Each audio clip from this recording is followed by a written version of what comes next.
నాన్వేషణ నాగార్జున గారికి తీవ్రవాదంతో లింకులు ఉన్నాయని చెప్పేసి ఒక వీడియో చేశాడు. అవునవును. ఏంటి మీరు ఉన్నాయనుకుంటున్నారా అటువంటి అన్న? అటు ఆయనకు లేని బిజినెస్ లేదు, మళ్ళీ ఇటువంటి వాళ్ళ బెట్టింగ్ ప్రమోషన్ అవి ఇవి లింకులు ఇటువంటి ఫ్రాడ్ పనులు అయితే నాకు చేయరని నేను అనుకుంటున్నా.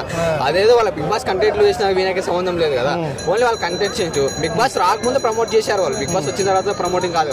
పాత వీడియోలు పెట్టి ఇప్పుడు కొత్తగా ట్రై చేస్తున్నాడు ఆయన. అదైతే నాకు తెలిసి చాలా రాంగ్. ఆయన గురించి మాట్లాడు, ఎందుకంటే ఆయన ఎట్లా ఇండియాకి రాడు కాబట్టి ఎక్కడో యూఎస్లో అమెరికాలో ఇట్లా మాట్లాడుతున్నాడు. నేను వచ్చి మాట్లాడమని చెప్పండి.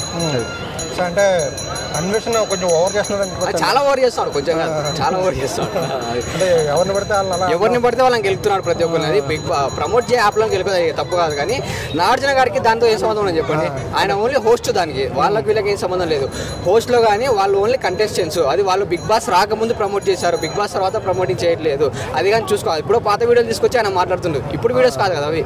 అంటే మన దాకా వచ్చిన మంచి పేరు అంతా చెడగొట్టుకుంటున్నాడు అంటారు. ఇది కన్ఫర్మ్గా చెడగొట్టున్నాడు. మన దాకా ఫైట్ చేశారు, బాగా ఫైట్ చేశారు అందరూ. అదే ఇప్పుడు మళ్ళీ నాగార్జున గురించి ఫాల్స్ ఎలిగేషన్ చేశారు, ఉన్న పేరు మొత్తం చెడగొట్టుకున్నారు ఇవాళ.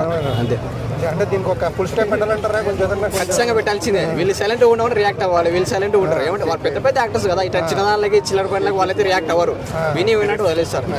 అంటే ఫ్యాన్స్ అయినా కొంచెం రియాక్ట్ అవ్వాలి కదా. ఫ్యాన్స్ అయితే రియాక్ట్ అవ్వాలని కోరుకుంటున్నాం. వాళ్ళు రియాక్ట్ అవుతారో తెలియదు. కానీ నాగార్జున గారు అయితే 100% రియాక్ట్ అవ్వరు. చిన్న చిన్న దానిని పట్టించుకోరు. పెద్ద పెద్ద ఎలిగేషన్స్ వస్తే పట్టించుకోవట్లేదు. చిల్లర పని అనేది వాళ్ళు పట్టించుకోరు.